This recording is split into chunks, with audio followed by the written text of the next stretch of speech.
Eksekusi lahan di Kota Bitung, Sulawesi Utara ricuh. Warga yang rumahnya digusur mengamuk dan merusak alat berat yang digunakan untuk penggusuran. Meski begitu, proses eksekusi terus berlangsung dengan pengawalan polisi.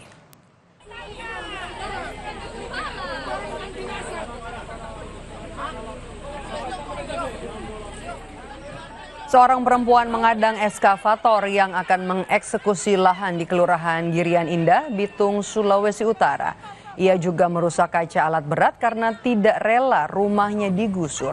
Aksi ini terjadi ketika eksekusi lahan Erpak ex Europark yang dikuasai salah satu perusahaan dan ditempati warga setempat. Polisi yang berada di lokasi langsung mengamankan perempuan ini agar kericuhan tidak berlanjut. Eksekusi lahan ini dilakukan Pengadilan Negeri Bitung, memiliki kekuatan hukum tetap Pengadilan Negeri Bitung dan juga putusan dari Pengadilan Tinggi Manado.